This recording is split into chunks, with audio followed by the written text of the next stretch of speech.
I'm here to introduce to you the Evening with a Scholar series, and in particular you're going to hear one of our most outstanding faculty, David Diamond from the Department of Psychology. We started the Evening with a Scholar series over 30 years ago as an attempt to break down the traditional barriers between the Ivory Tower University and the community that it engages with. And we've been very successful at doing that, and we invite people from the community, people from business, local government, alumni, to hear some of our best faculty talk about their research. The events are held at the University Club in downtown Tampa, and we have them for dinner, and then we do an exciting presentation, and then we take lots and lots of questions. The session that you're about to see features the work of David Diamond, who I mentioned, and he's going to tell a personal story about the obesity epidemic being the result of big business and bad science. I hope that you enjoy David Diamond's talk.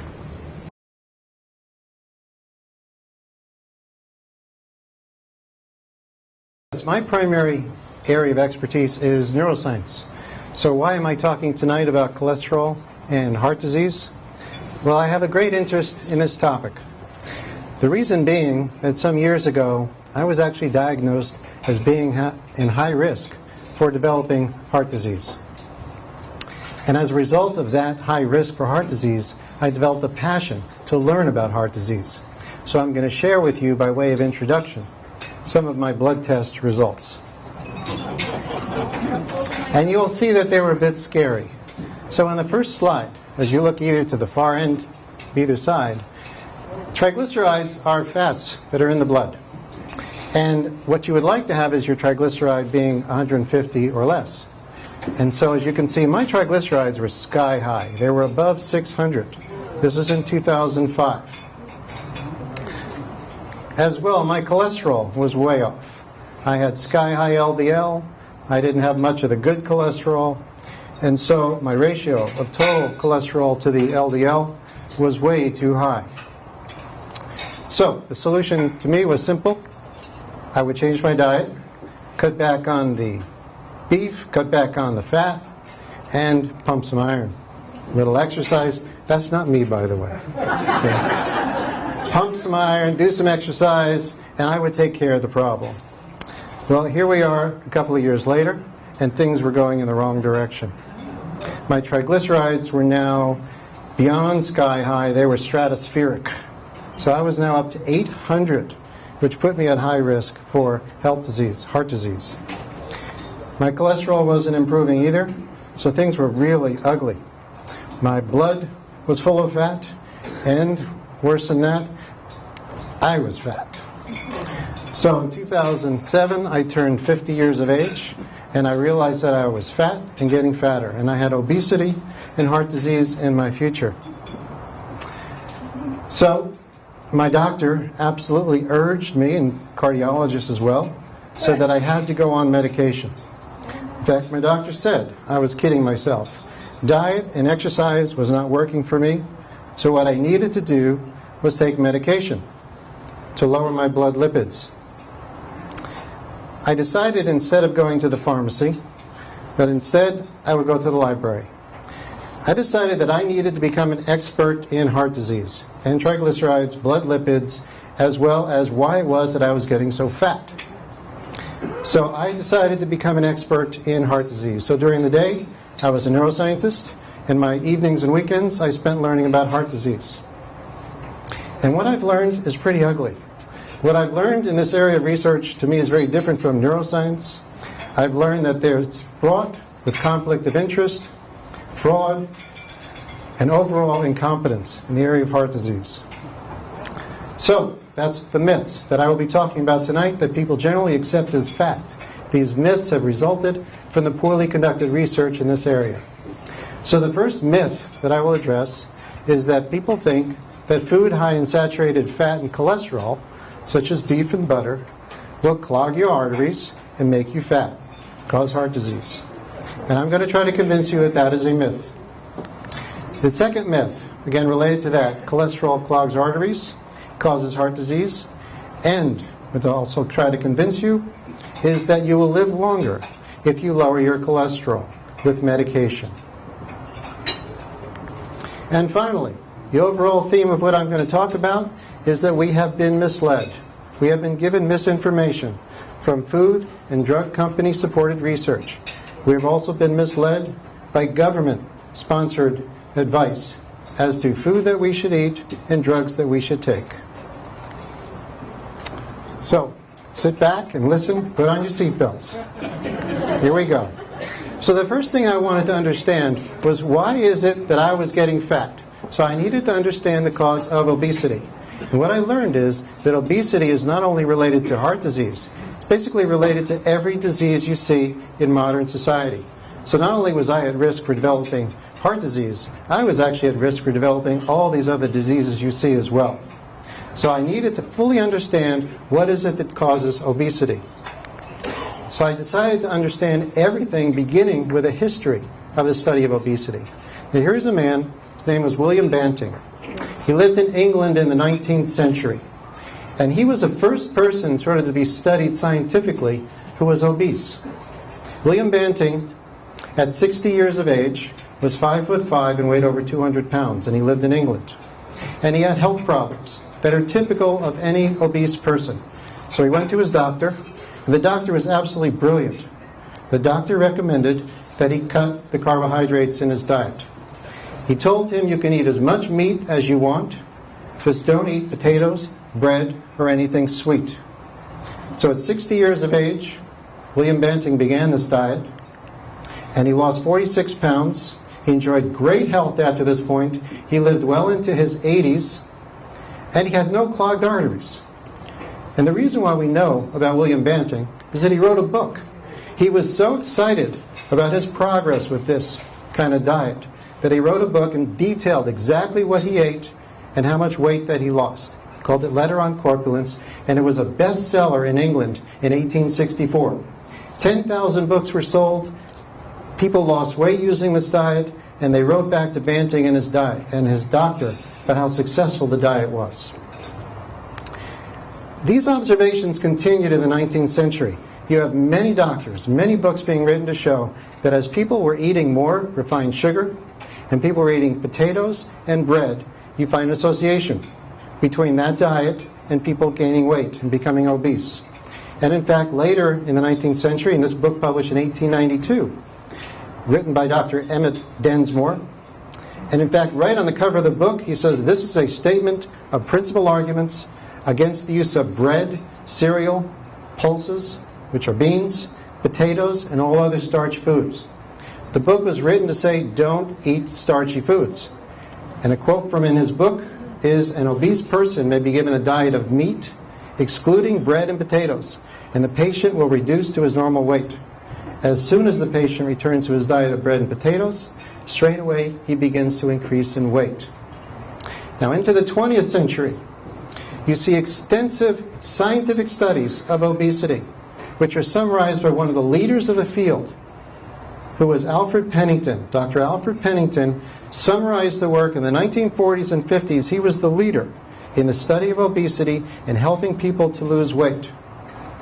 So he published in New England Journal of Medicine. It's one of the reviews that he wrote. And if you look at what Pennington had, it was completely successful and followed what Banting had shown in his diet.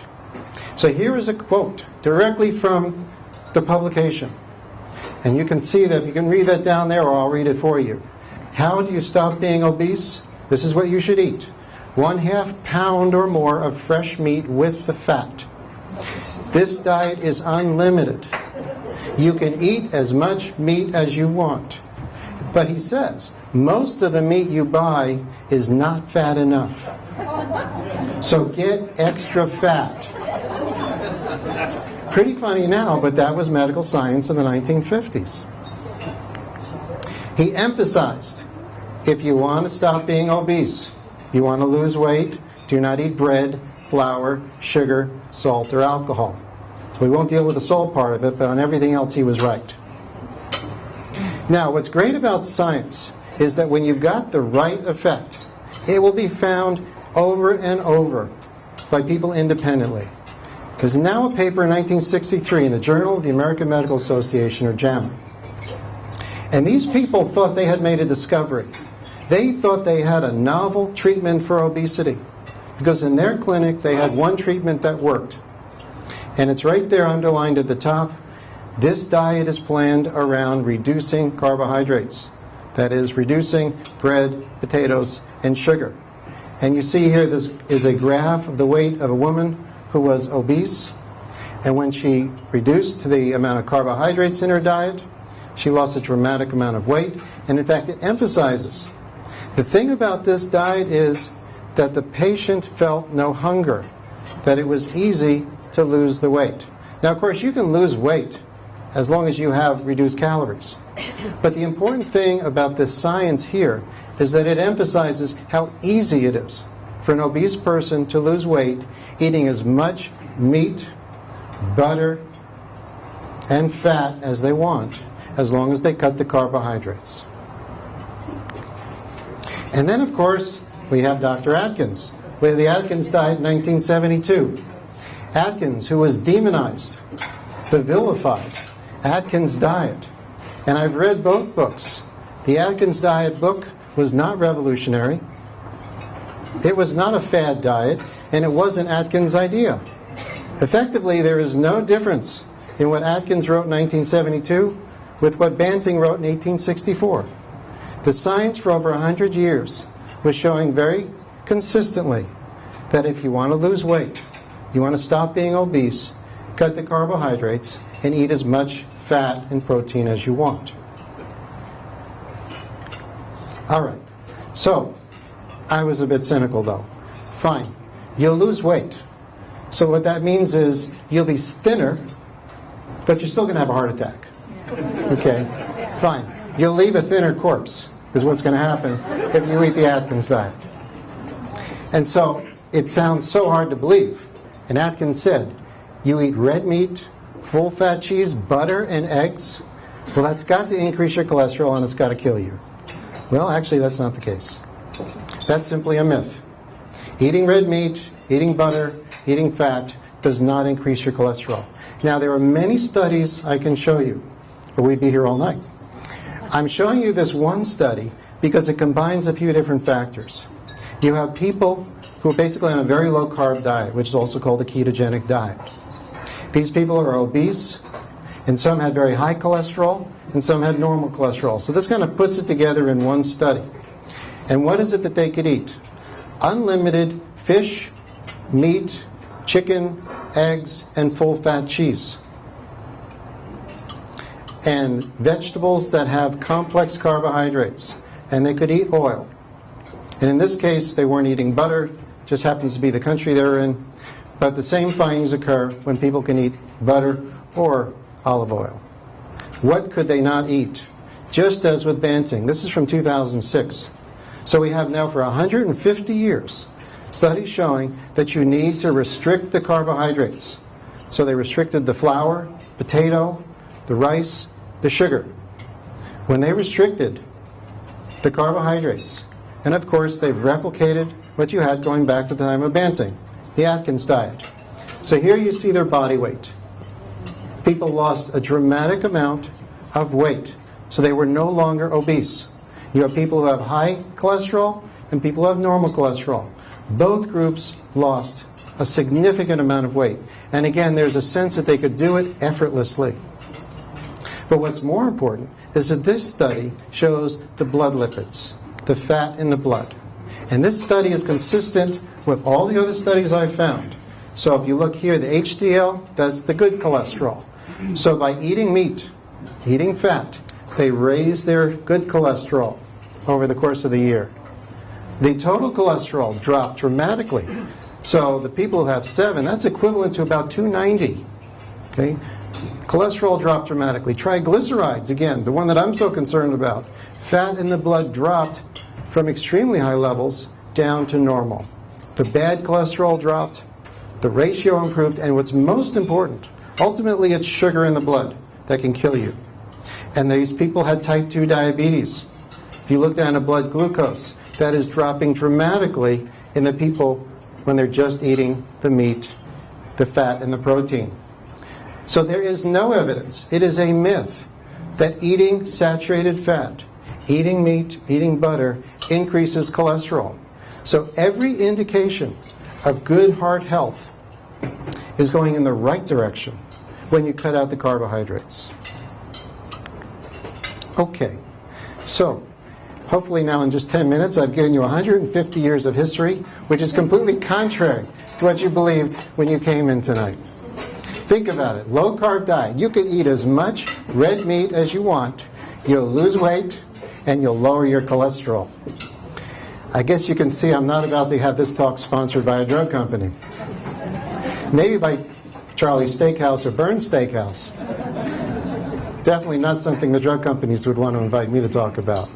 But that's what the science indicates. So, I learned all about this, and then I had the idea, well, if eating meat reduces your cholesterol, and carbohydrates are really the problem, then if you eat carbohydrates, that is, if you eat sugar, will that raise your cholesterol? And in fact, there is a massive medical research literature that shows that when you eat carbohydrates, it actually raises your cholesterol. It creates fat. And here's just one study published in the Annals of Internal Medicine. So all this work is published in high-quality medical journals in which they kept fat in the diet constant and manipulated the amount of sugar in the diet. And so if you look at the graph, what you've got are people that have high triglycerides and high cholesterol when they're having their normal diet. And when they eliminated sugar from the diet, the cholesterol and the triglycerides plummeted down to healthy levels. And then when they added sugar to their diet, it's only changing one factor, and that was sugar. When they added sugar to their diet, the triglycerides went sky high, in fact, just to the level that I was at. And the cholesterol went over 300 when they added sugar to their diet. Eliminate sugar again, that's the last part of the graph, and everything came back to normal, to ideal levels. So it is the manipulation of sugar that influences cholesterol and triglycerides. It is not eating fat and protein. It is eating sugar that raises cholesterol and triglycerides. So we return to me. At this point, I had now gained some confidence that the treatment would not be drugs, but my treatment would be the Banting Atkins type diet. I needed to cut the carbohydrates in my diet to see if I could bring my triglycerides down. And so in 2007, I began tentatively, because I really had a passion for sugar, and this was tough for me to do. So at first, and of course everyone's telling me with all the meat I was eating that I was going to clog my arteries, so I had to deal with people saying, like my wife who says, you're eating steak every day. You've got to eat something else. So at first I started by reducing sugar, and then it accelerated. And so now you can see up to this past month the result of the change in my diet. And so it actually dropped quite dramatically when I cut the sugar after 2007. And in this past year, I've gone completely over to the Atkins side, and I've gone now to only about 10% of my calories are from carbohydrates, and 70% are fat. So I now eat every day eggs, butter, beef, and chicken, and now I can have roast chicken with the skin on. It's something I had avoided for years. It tastes so magnificent. And I eat full-fat cheese and coconut, which is almost pure saturated fat, and dark chocolate, nuts, and vegetables. So, those are my triglycerides. The cholesterol ratio was a bit resistant until the past year when I really went very low in carbs. And that has come closer to normalizing. And finally, what I'm also very pleased to report is that I'm no longer on my way toward obesity, and my weight is practically back to where it was 30 years ago when I was in college. So everything has worked for me. Now my doctor said in the beginning when I told him I would be using the Atkins diet, he told me, as well as cardiologists told me, that I was taking a bad situation and making it worse. They were insistent that I would raise my cholesterol and my triglycerides. My doctor has followed my progress over the years with these changes, and he tells me that I'm an anomaly. He doesn't understand. He says, you're eating all this fat, and your cholesterol and your triglycerides are dropping. And I said, I'm not an anomaly. This is science. The science predicted that my blood lipids should drop when I cut the sugar. My doctor, by the way, is now on Lipitor. Okay, I couldn't convince him to cut the carbs. So, we have a current state of confusion because I think what I'm telling you now is so contrary to what everyone believes. We've been led to fear cholesterol in our food, and yet cholesterol in your food does not affect your blood cholesterol.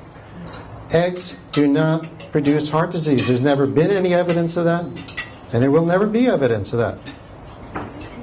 So we don't need to avoid eggs like the plague, as it says in this cartoon. This is part of the problem. You look around, and what is it we see on the advertisements, in the stores, when it comes to food?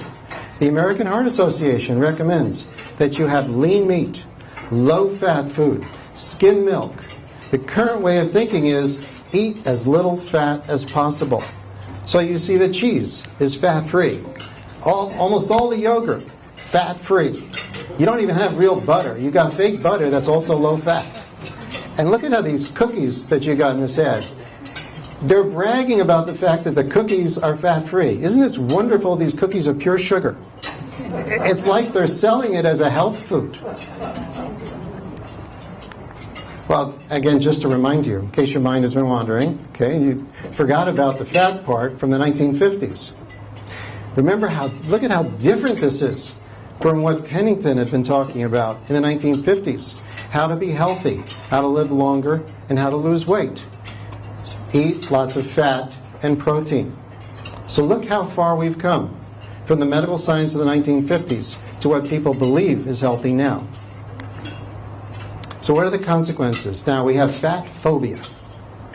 Well, one thing is that because people are afraid of eating fat, what they're doing instead is eating carbohydrates. And you look at now what have Americans been eating in the past 30 years. There is no change as far as the amount of fat and protein in the American diet. That's two lines at the bottom. What has changed dramatically is the amount of carbohydrates that Americans are eating. You see this increase in carbohydrate, and the result is obesity. Americans are getting fat as a result of eating more carbohydrates.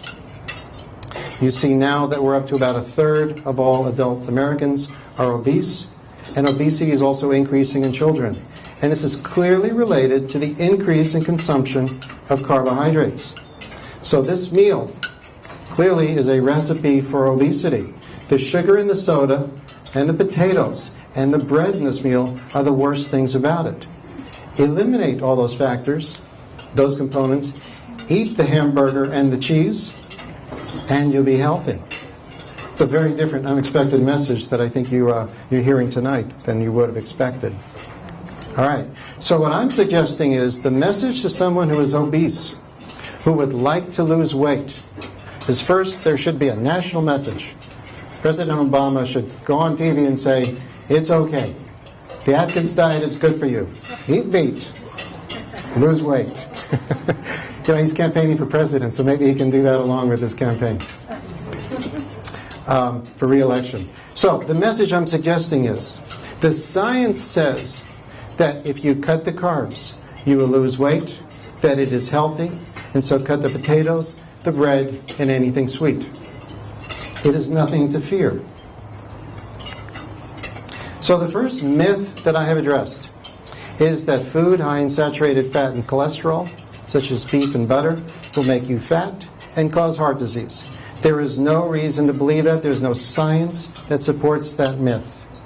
So hopefully I've either smashed that myth to you or at least giving you second thoughts about it.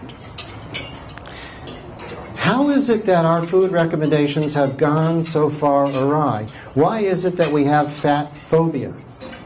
What happened since the 1950s to change the way people think about fat? Well, in the 1950s, it was a dramatic increase that was recognized in heart disease. About half of all Americans who had died of heart disease. And here you can see this dramatic increase in heart disease occurring in America. And no one really understood why we had this increase in people dying of heart disease. And on top of that, President Eisenhower, 1955, had a heart attack. And later after he was no longer president, he died of a heart attack. And so you had a country now that was so concerned and obsessed with heart disease, and no one was providing the answer as to why so many Americans were having heart attacks. And one man provided the answer. That man was Ancel Keys. Ancel Keys went on national television in 1956, and he said, I have the answer. I can explain why Americans have so many heart attacks. And he was on all 3 networks, and he was very convincing because he showed this graph. This is one of the most famous graphs in nutrition heart disease history, because he showed a clear linear relationship between people dying of heart disease across countries and the amount of fat they ate in the diet. So you see these countries right here, from Japan, which had the lowest amount of fat and the lowest heart disease, to the US, which was at the top. So clearly the reason why Americans were dying of heart disease was because they were eating too much fat. The problem with this graph is that Ancel Keys cheated. This is fraud. This is one of the most powerful graphs in heart disease history, and it was a result of fraud.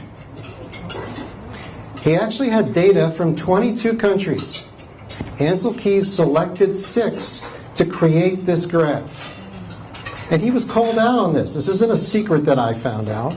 People published papers to say that he cheated. Here is one such paper by Yerushalmi and Hilba, in which they said Keys didn't explain why he picked those 6 countries to create this linear relationship. We're going to analyze data from all 22 countries. And when they did, you see that there is a random scatter of data. You look at 20 of the 22 points, and it's completely random. And there is no statistical significance when one looks at heart disease and fat in the diet, when you look at all 22 countries. And further, an expert in heart disease and nutrition and epidemiology, the study of diseases, was John Yudkin. And Yudkin said, let's look at other components of the diet. And we had data available at the time for 15 countries in which we could compare sugar in the diet with fat in the diet. And Yudkin pointed out that when you have those 15 countries side by side, there's absolutely no relation between fat in the diet and people dying of heart disease. But there is a significant relation between the amount of sugar that people eat and people dying of heart disease. And what were the experts trying to tell the public at the time? George Mann was one of the best cardiovascular researchers in the second half of the 20th century. He began in the 1940s, continued well into the 1990s, and he was one of the top cardiovascular researchers. And what did he say about what Ancel Keys had unloaded on Americans? He said, a generation of citizens has grown up since the diet-heart hypothesis was launched as official dogma. They have been misled by the greatest scientific deception of our times, the notion that consumption of animal fat causes heart disease. He was completely ignored. But if we now go to the present, to absolutely emphasize to you that these are not individual studies that I'm depending on. When we look at what's called a meta-analysis, in which we look at 50 years of study on fat in the diet and heart disease, and that's what this work did, and a work published a couple of years ago. They looked at all the studies on heart disease and diet, and their conclusion was absolutely crystal clear and unequivocal. Intake of fat was not significantly associated with heart disease or mortality. Intake of saturated fat, animal fat, was not associated with heart disease or mortality. And you did not reduce heart disease by reducing the fat in your diet. You were not more likely to live longer if you reduce the animal fat and replace it with vegetable fat. Absolutely clear. This is what the science is showing right up to the present day. And yet fat phobia continues. And the absolute top expert, stating basically the theme for my talk tonight, Walter Willett has published over 1,000 papers on diet and health. He is the expert in America on diet. He has studied over 300,000 people. over the course of decades. What he says is that his work clearly contradicts the low-fat is good health message. The exclusive focus in America on the adverse effects of fat may have contributed to the obesity epidemic. Now, you would think that Ancel Keys, being shown that he had committed fraud, should have just climbed under a rock and he should have never have been heard of again. But instead, Ancel Keys became the leader in American nutrition research. He was a powerful figure. After he was on television in the 1950s, he took over. Ancel Keys became the editor of a very important medical journal, Circulation. Here he is on the cover of Time magazine saying absolutely everything that is incorrect. He is saying that animal fat causes heart disease. He is saying you've got to get your cholesterol down. Everything he said in this article is absolutely wrong and not based on science. And this was the leader in the field of heart disease and nutrition in America from the 1950s into the 1990s. Things got worse in the 1970s. Now the politicians got involved. George McGovern, Senator George McGovern, decided that they would get a panel together and tell Americans what was healthy food. McGovern at the time was on a low-fat diet. He had been convinced that the Pritikin diet, which is a low-fat diet, is the healthiest diet. And the experts testified before him and said, a low-fat diet is not healthy. You do not need to fear fat. What you really should fear is sugar. But McGovern chose to ignore them. And instead, his committee published what's called Dietary Goals for the United States. This now would lead the government as far as guidance to their recommendations for people as to what they should eat. It was McGovern's committee that led to the food pyramid, which came out of the USDA. And what does the food pyramid have as its base? The base is carbohydrates. The recommendation of the food pyramid is that you eat 6 to 11 servings of bread a day, with the least amount being at the top, which is fat and oil. This food pyramid is a recipe for obesity. And that is what has happened to America since this food pyramid was created. Now, McGovern's committee was not ignored by the experts.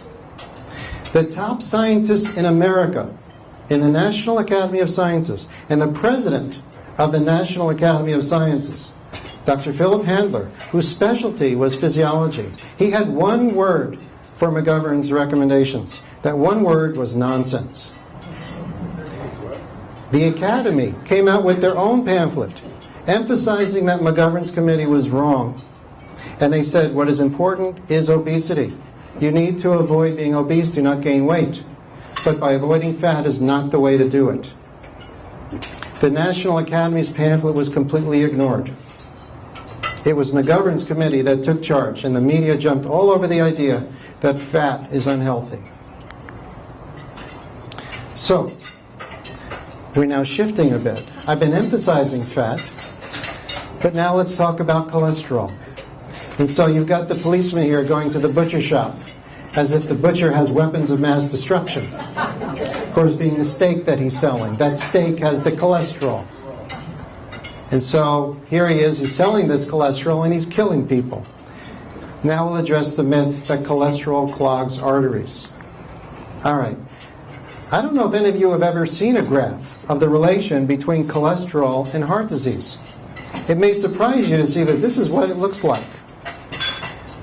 This is a summary of a study of Framingham, Massachusetts, thousands of people who were followed for decades. What they did in this work is see, well, who had heart disease and who didn't. And they related that to their cholesterol levels. And what you can see is most of the graph, the two lines overlap. And what that means, for example, here at the peak, which is at about 220, that means that there is no difference between the people who have heart disease and the people who don't have heart disease when you're at 220. And almost all of this curve, there is no difference in cholesterol levels for those who have heart disease versus those who don't have heart disease. The only place where these two curves deviate is at extremely high levels of cholesterol, which is at about 300. So hypercholesterolemia, which is what this is called, means that only if your cholesterol is 300 or more, then yes, you're at higher risk for developing heart disease. But if your cholesterol is below 300, there is no significant association between your cholesterol and heart disease. And what have the experts said about cholesterol? Well, here is the editor of the journal, the American Medical Association, 1973. He said, thanks to Madison Avenue promotion by the commercial food producers and the American Heart Association, people imagine that if they lower their blood cholesterol, they will prevent heart disease. Few people realize that there has never been a proven scientific relationship between lowering cholesterol and preventing heart disease. And the reason why he said this was that at this time there had already been about a dozen studies published in which people had their cholesterol lowered, and it had absolutely no effect on their survival. At the time, you could lower cholesterol by giving people corn oil and lowering the meat in their diet. Or there were a variety of drugs at the time, which predated the statins, and you could lower cholesterol. And every single study failed at showing that you could improve mortality by lowering cholesterol. And further, there's a very important point here that I've identified in the white text. Another expert, an MD Ph.D., who studied cardiovascular research for decades, said an almost endless number of observations and experiments have effectively falsified the hypothesis that dietary cholesterol and fat and a high cholesterol play a causative role in atherosclerosis and cardiovascular disease. The hypothesis is maintained because allegedly supported but insignificant findings are inflated. Okay, so now I'm going to show you a statistical trick. This is how research supported by drug companies can take insignificant findings and make them inflated. And this is what Ufi Ravenskov was talking about. Now, as I said, every cholesterol trial had failed. Beginning in the 1950s and until 1984, every single study had failed to show that people could be healthier and live longer by lowering their cholesterol. This was a watershed event in cholesterol history. This was the first study that showed that by lowering cholesterol, you could reduce the number of people who died of heart disease. This is published in JAMA, Journal of the American Medical Association, 1984.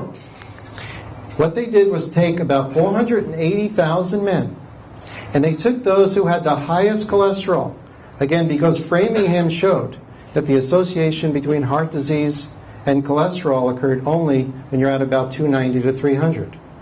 So they accepted into this study only men that had the highest cholesterol. And they treated them with a drug which was available at the time called cholestyramine. And the cholestyramine lowered their cholesterol. And they found that those that were given the cholestyramine, compared to the control, the placebo group, had a 24% reduction in heart disease-related deaths. So this was a fantastic finding for what is called the cholesterol cartel. There was one problem with the paper which sort of buried deep in the results. The problem was that they did not improve mortality. The risk of death did not change. The same number of people died in the treated versus the placebo group. And you may wonder, how can you reduce death by 24% and yet have no difference in the groups? Well, this is how they did it. You start with the 480,000 men, and then you have 3,800. Divide them in two, and you have 1,900 that were not given treatment. These people had super high cholesterol, 290, and they said, go home, eat your butter, eat your fat, eat your meat. You're on your deathbed. With cholesterol like that, you're about to die. They didn't actually say that to them, but that was clearly understood. Their cholesterol was sky high, and they got no treatment compared to the group that got the drug. And at the end of 7.5 years, just pause for a moment. Imagine your cholesterol is 290, and you go to your doctor, and you say, how long am I going to live? You're 60 years old, how long am I going to live? And your doctor's going to say, forget about it. You've got to get on the statin right away. You're going to have a heart attack and die any day. Well, these people had cholesterol that was 290. And 7.5 years later, 98% of the people given the placebo did not have heart disease. Only 38 people died of heart disease 7.5 years later, starting with 1900. And in the treated group, 30 people died. The difference was 8 people, which is actually 2% versus 1.6%. The real difference was 0.4% between these two groups. Now, how do you turn 0.4%, because this is their big effect, how do you turn 0.4% into 24%? Well, you sort of do a statistical backflip. This is sort of a way to cheat. Instead of saying 0.4%, you take a ratio of a ratio. And so basically you have 2% versus 1.6%. And so the reduction from 2% that died to 1.6% is a 24% change. And this was the first study to show any effect, 8 people. But now they were faced with a problem. They couldn't do a statistical backflip to show that it actually helped mortality. You go down to the bottom. How many people actually survived? The people that were given no treatment, in the end, how many died and how many survived? 96.3% of the people given no treatment were still alive and healthy 7.5 years later. 96.4% of those who were treated were alive. The difference is 0.1%. That is 3 people. So NIH spent $120 million on this study, testing this drug that clearly lowered cholesterol. And what did they find? That they saved 3 people, which was not statistically significant. Now, had I run this study, I would have raised the white flag. I would have said, listen, it's been 20 years, we've been lowering cholesterol with people, and we're not saving lives. So let's give up. Let's go another direction. What is remarkable is that these people declared victory. The media went crazy over this study. Here it is, the cover of Time magazine, following this study coming out. And they say cholesterol is killing Americans. Everyone has to have their cholesterol lowered. And in fact, they said, based on this study, that we will eradicate heart disease with drugs. It's truly bizarre when you follow the history of the research in heart disease in relation to cholesterol. It gets worse.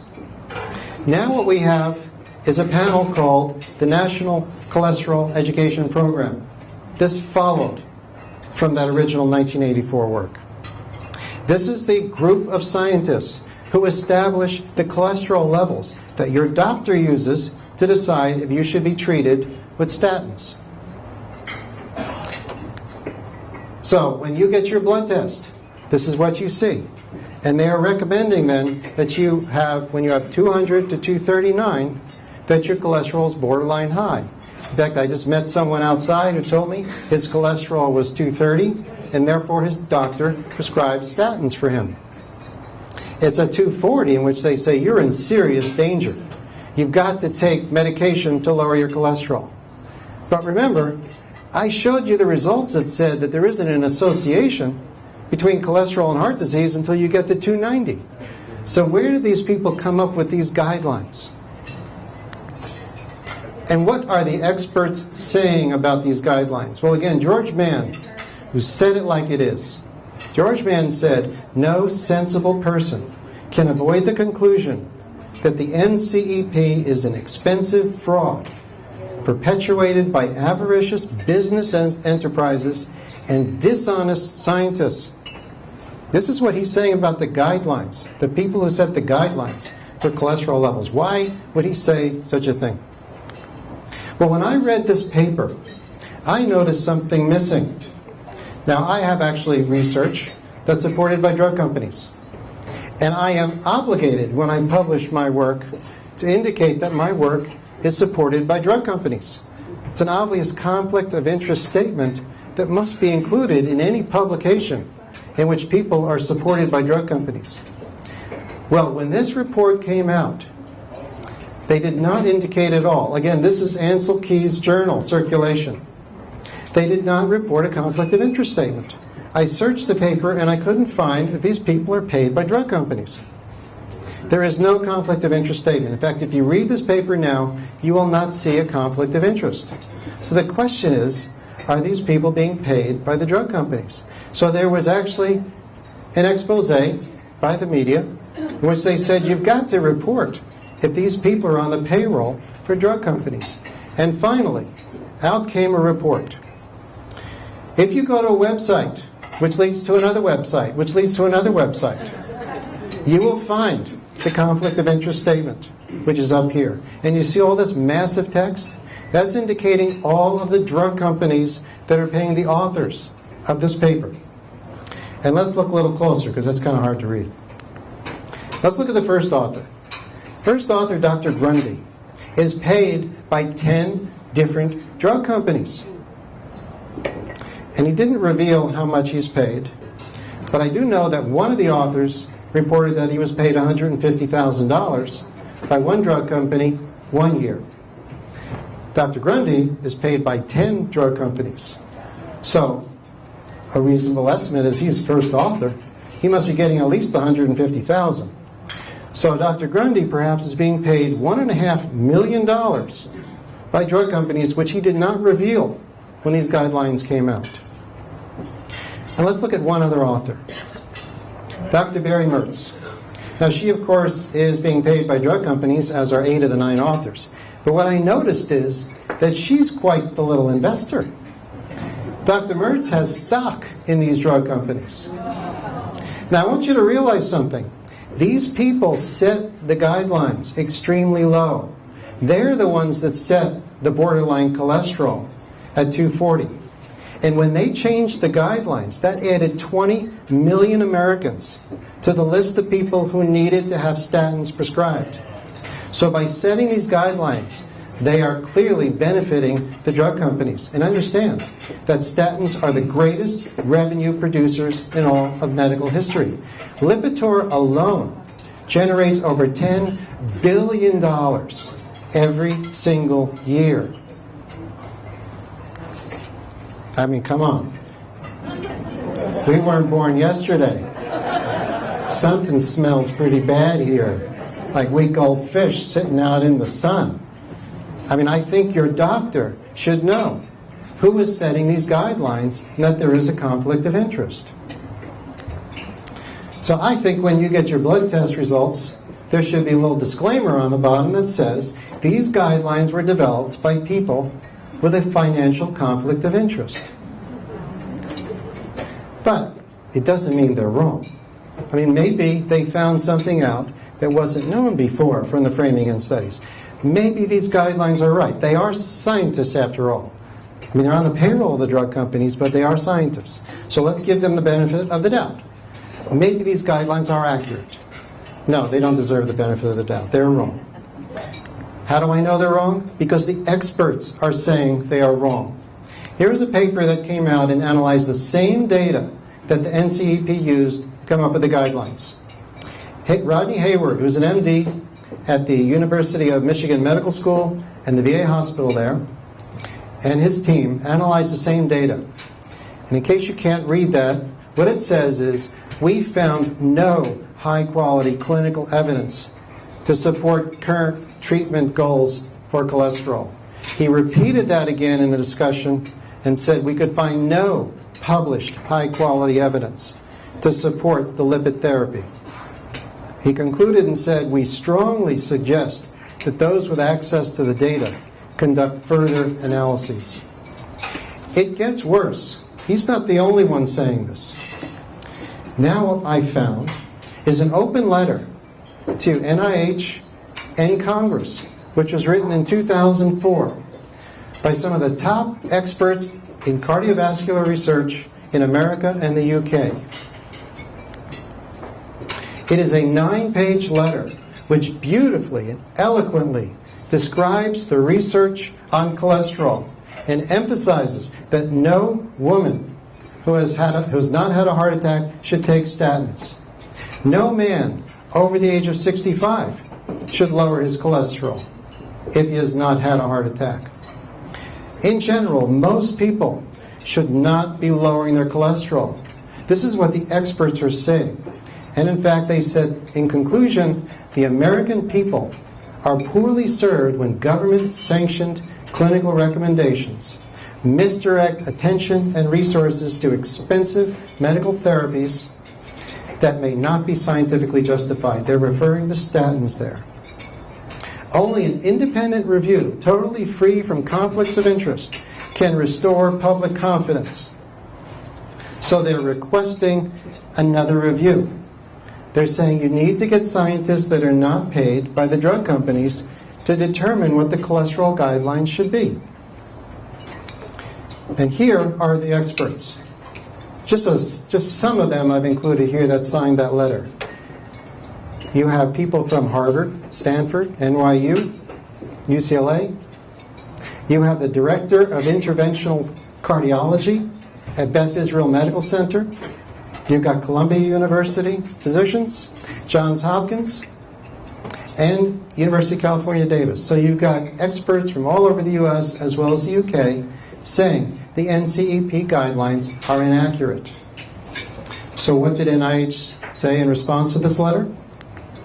Well, here is how it starts, and they're acknowledging that you are requesting a re-review of the data. And this letter then goes on for a while to say basically the NCEP is right. And so we said thanks, but no thanks. The Institute does not believe a re-review of the data is warranted at this time. And it has not been done since that time. You are still seeing the same recommendations that were made in 2004 by people on the payroll for drug companies as far as cholesterol lowering. So I would suggest that we have two disclaimers when you get a blood test. The first saying, this is developed by people with a financial conflict of interest, but your doctor should also know, and you should know.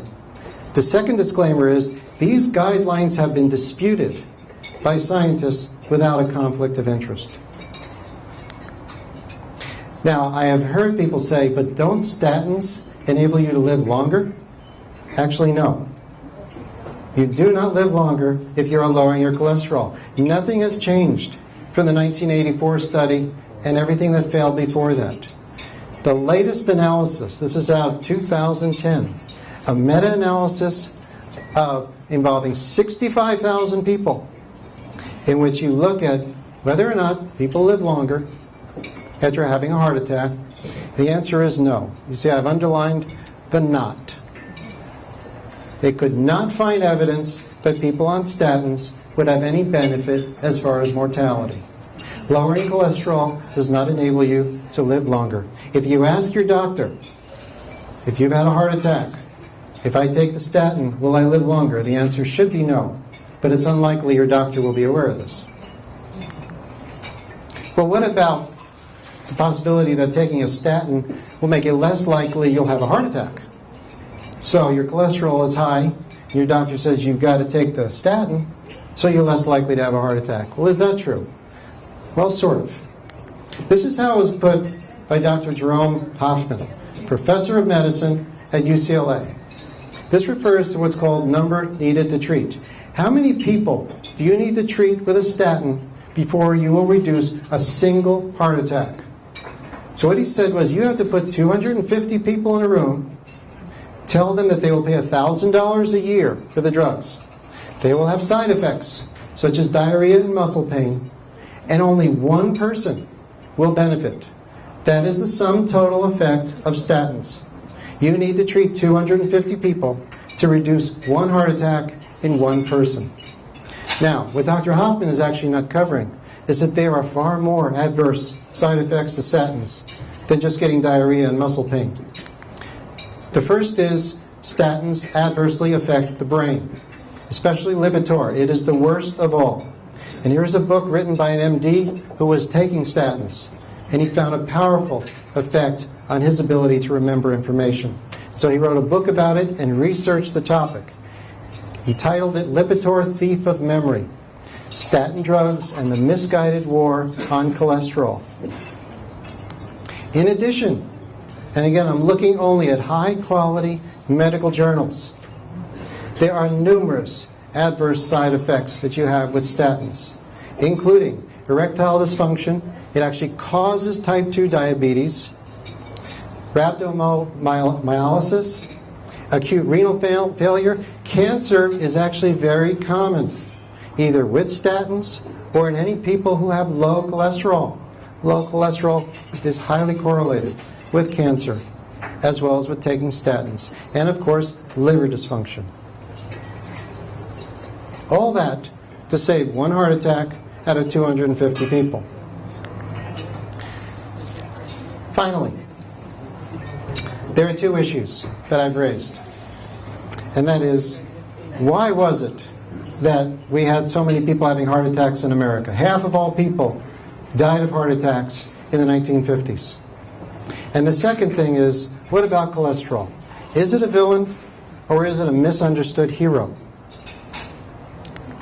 Okay, remember this graph I showed you in which heart disease was increasing dramatically in America in the first half of the 20th century. This is what Ancel Keys attributed to people eating more fat. Well, the first thing is there a relation between the amount of butter people were eating and this increase in heart disease? And the answer is no. In this graph, the blue line shows the amount of butter Americans were consuming across the 20th century. And what you see is actually, beginning in the 1930s, the consumption of butter declined dramatically, and it was replaced by margarine. So margarine actually became a health food as people were eating less butter, and they were saying eat margarine so you won't have a heart attack. And in fact, as the margarine consumption is increasing, you're actually seeing more heart disease and more cancer. Because we now know, of course, that the trans fats that are present in margarine actually cause heart disease and cancer. So the first thing is, there never has been any evidence that butter causes heart disease. And it very well is that what appeared to be a health food, the margarine, was actually contributing to heart disease. And what about saturated fat, which has been vilified by the media? Well, there is no increase in saturated fat. That is this line right here, the amount of saturated fat that people are eating across the years in America. So there's no association of any change in saturated fat with the increase in people dying of heart disease in America. The answer is really quite simple if you want to look at one major factor as to why more Americans were dying of heart disease, and that's smoking. Americans became smokers in the 20th century. You look at a correlation now of cigarette consumption and lung cancer, and it's pretty obvious. Everybody knows cigarettes cause lung cancer. And here, if you look across the first half of the 20th century, you see a linear increase in the number of cigarettes that people smoked. At the turn of the century, people didn't smoke much. But by the 1940s to 1950s, half of all Americans were smoking. And of course, you can see here, it's an intriguing graph. There is a 20-year delay from the time people started smoking till you then see lung cancer increasing in America. There is this delay, and this delay is based on a 20-year delay in which it takes cigarettes to cause lung cancer. But now let's look at that graph in relation to heart disease, and they're remarkably similar. As people were smoking more, they were developing more heart disease. And it is very consistent. We know that smokers have about a 5 times higher rate of heart disease than non-smokers. Ancel Keys didn't have to lie about fat. It was smoking that was increasing the incidence of heart disease. We're almost finished, Cheryl. Almost finished. Okay, last thing. So, I'll give you in 2 minutes what actually causes heart disease. What causes heart disease, first of all, is sugar. How does sugar do it? Sugar attaches to protein in a process called glycation. And it's actually the sugar molecule that attaches to your arteries and makes them stiff. We just had dessert. Oh, a little bit of sugar is okay. So the sugar attaches to your arteries and makes them stiff. When you have an increase in blood pressure, that artery tears. Okay? So you have this micro tear in your artery. And what's the most important part of the recent research is that you have bacteria that now invade the torn artery. These are the very same bacteria that cause gum disease and respiratory infections. These bacteria go into your arteries and cause damage. So the essence of heart disease is a tear followed by an infection. Now is where it takes a very nice twist. What happens after you have an infection? You are protected by your immune system. Your white blood cells work with your LDL cholesterol. That's the bad cholesterol. The bad cholesterol comes to the rescue. It is your LDL cholesterol working with your white blood cells that go inside the artery and attack the bacteria. The LDL cholesterol surrounds the bacteria and kills it. And that is why when you look at a plaque, you will find dead bacteria and you will find white blood cells along with the LDL. Because it is an infection that has been fought by the white blood cells and the LDL. And that is why inside a plaque you will find cholesterol, because it is actually used to repair the tissue. The cholesterol doesn't cause the damage. It, in fact, is basically the spackle. Okay? It is the glue that helps the artery to be repaired. It is the hero. It is not the villain. And finally, the reason why the artery gets clogged is not because the cholesterol is sticking to the surface. What's happening is as your artery is repeatedly damaged, it swells. The wall of the membrane swells. Each time you've got to put more cholesterol in to repair the tissue, the wall of the artery gets thicker until eventually the artery is choked off and you have a blood clot that comes along and fills in that hole and you have a heart attack. So, in conclusion, the myth 1, saturated fat and cholesterol cause heart disease, crush that one. The second one, that cholesterol clogs arteries and that you'll live longer if you lower your cholesterol, forget about it. And finally, we've been misled.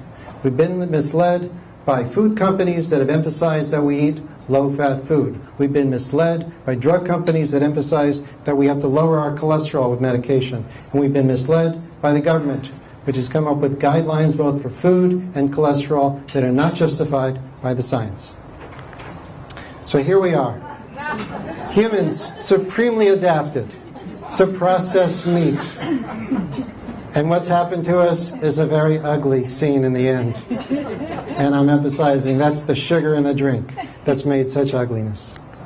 I also want to emphasize, I have learned all this by reading from the experts, not the people who have made the myths. And I've benefited here by reading from these experts, as well as science writers who are at the top. And the ones that are outlined in white are the ones who have spent a lot of time in contact, sending me emails and explaining to me about nutrition and heart disease.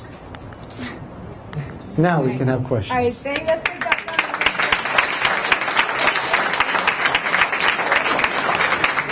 one. Okay. Well, I hope that you enjoyed that lecture. I don't know about you, but it certainly made me hungry for a Krispy Kreme donut or something like that. Seriously, I want to thank Dr. Diamond and all of the contributors that support the lecture series. The series would not be possible without the support of our community. If you're interested in making a gift to support these kinds of lectures in the future, please go to our website and you can do so. I want to thank you for watching this, and go Bulls.